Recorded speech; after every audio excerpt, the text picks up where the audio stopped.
Good afternoon, everybody. Yes, I have flown in the longest. I'm here just for 24 hours. I'm going to talk for no more than 4 minutes because that's my business of speaking to time. And first of all, I'd say this is a very exciting time to be in the media, but it's also a deeply disconcerting time.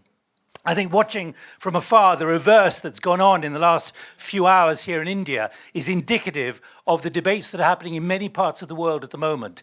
And the disconcerting part of it is what's happening in places like Hungary and what's happening in places like Poland, where there are countries and leaders who are looking at Donald Trump and looking at other political leaders and saying, that's the way I want to try and control things. The big framing which I want to give to you is the following. What is media these days?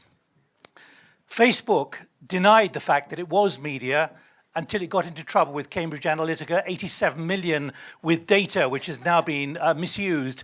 And Zuckerberg at his press conference last week started talking about Facebook as a media company.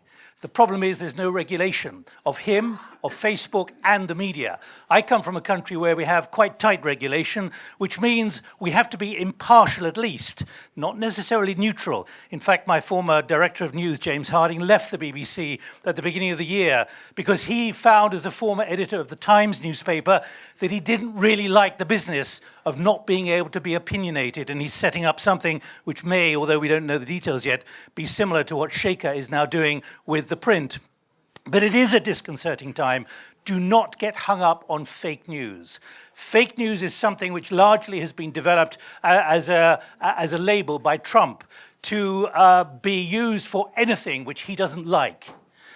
And that is being watched around the world by a large number of leaders who are saying, if he can get away with it, then I can get away with it, and we can get away with it in our country. That is the disconcerting part of it. Because at the same time as you, like I could, take pictures of ourselves and me of myself standing here and become a member of the media just by transmitting, in the same way that that can happen, there are vast numbers of people around the world who now think of themselves as members of the media, which means you now have to decide in your minds what the media really is, because it's not just about the newspaper framing or the traditional outlets on television. This is about a whole new framing and Rubik's Cube of new realities which are out there, and it's changing virtually by the day.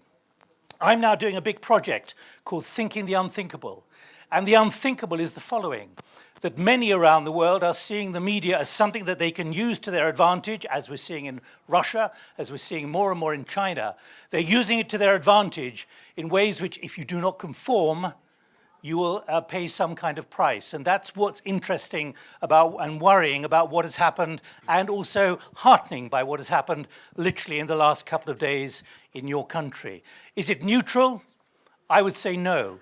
It has to be accurate. The challenge for all of us is how we get paid, how you get curating, how you get fact-checking, and how those out there appreciate that there's money to be spent and the news has a value. And when you look at the New York Times and the Washington Post, we now know, unlike 2 or 3 years ago, that there is a value for curated, fact-checked news, as Shaker is now proving with the print.